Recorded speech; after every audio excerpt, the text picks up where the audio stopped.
से लगभग 800 से 900 साल पहले जम्मू कश्मीर राज्य के कटरा में राजा भुल्लन शाह राज्य किया करते थे। उन्हीं के बागों की देखभाल देवमाली और उनकी पत्नी कारी देवी किया करती थी और वह राज दरबार में अपने फूल राजा के लिए ले जाया करते थे।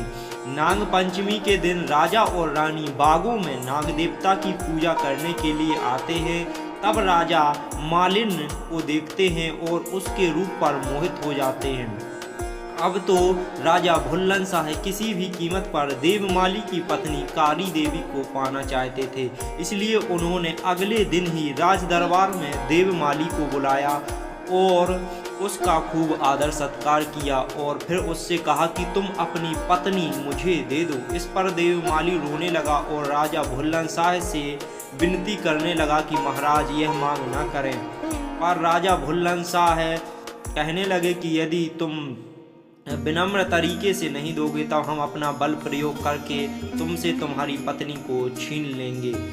इस प्रकार से आज राजा भुल्लन शाह देवमाली को हड़काते हैं। तब देवमाली राजा के चरणों में झुककर वहां पर कुछ भी नहीं कहता और राज दरबार से वापस घर आ जाता है और यह सारी बात वह अपनी पत्नी कारी देवी को बताता है। तब कारी देवी कहती है कि आज ही रात्रि को हम कटरा राज्य छोड़कर चले जाएंगे। इसके बाद वह कटरा राज्य को छोड़कर चली जाती हैं और वनों भटकने के बाद वह गुहानी राज्य में आ जाती हैं, जो वर्तमान में ग्राम गुहानी, तहसील राठ, जिला हमीरपुर, उत्तर प्रदेश में पड़ता है।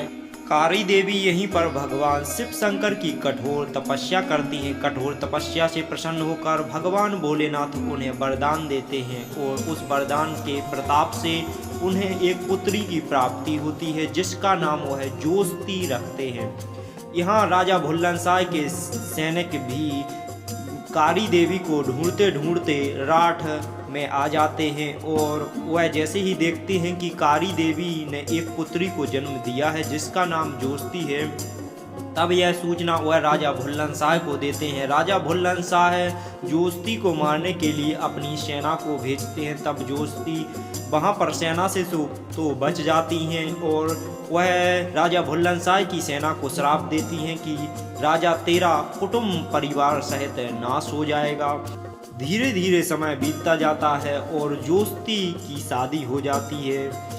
जोस्ती तो पहले से ही खिन्न थी कि राजा ने मुझे मारने का प्रयास किया है और मेरे माता पिता को राज्य से बेदखल किया है।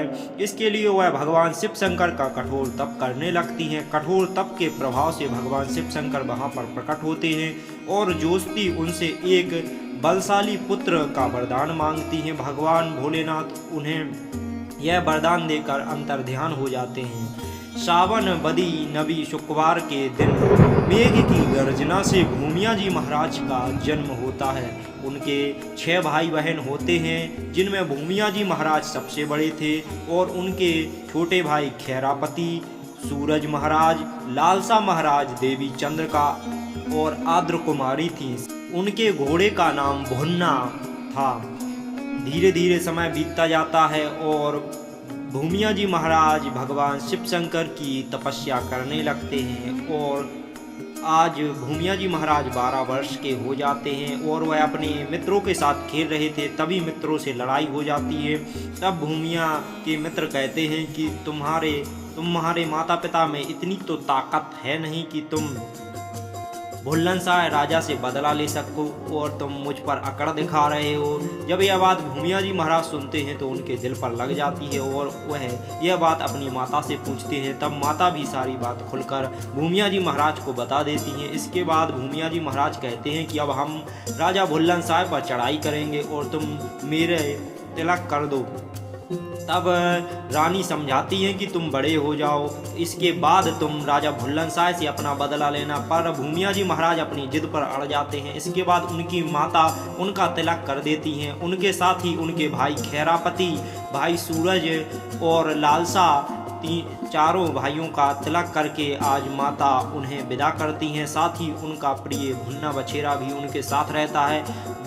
यहाँ पर भूमिया जी महाराज फिर से तप पर बैठते हैं और भगवान शिव शंकर को वहीं पर प्रकट कर लेते हैं और भगवान शिव शंकर उन्हें 52 भैरव 56 कलबे और अपनी हजारों की सेना दे देते हैं। इसके बाद भूमिया जी महाराज अपनी सेना को लेकर कटरा राज्य के निकट अपना पड़ाव डालते हैं। जैसे ही इसकी सूचना भुल्लनशाह राजा को लगती है कि उनका बैरी भूमिया उनके राज्य के पास पड़ाव डाले हैं, तब वह अपने आसपास के राजाओं को भी संदेश भिजवाते हैं। इसके बाद राजा भुल्लनशाह और आसपास के उसके मित्र राजाओं से भूमिया राज की 9 दिनों तक घनघोर लड़ाई चलती है। इसके बाद भूमिया जी महाराज राजा भुल्लनशाह को मार डालते हैं और कटरा राज्य का राजा मलखान को बनाते हैं और उसकी बेटी से शादी करते हैं और वहाँ से चले आते हैं और वह अपने राठ राज्य में आ जाते हैं। भूमिया जी महाराज के 2 पुत्र हुए जिनका नाम गंगाराम और मनसाराम था।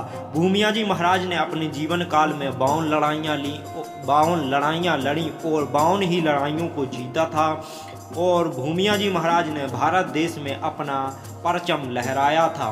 भूमिया जी महाराज का मेला लागत आषाढ़ की एकादशी को भूमिया जी महाराज का मेला ग्राम गुहानी तहसील राठ जिला हमीरपुर में लगता है।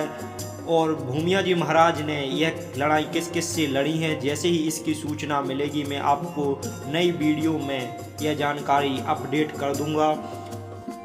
दोस्तों, भगवान कारसदेव सूरपाल और हीरामन बाबा की इतिहास की पुस्तक आ चुकी है जिसको आप PDF फॉर्म में पढ़ सकते हो और डिस्क्रिप्शन में इसकी लिंक दी गई है, वहां से आप डाउनलोड कर सकते हो। जिन भाइयों ने यह पुस्तक अभी तक खरीदी है और पढ़ी है, आप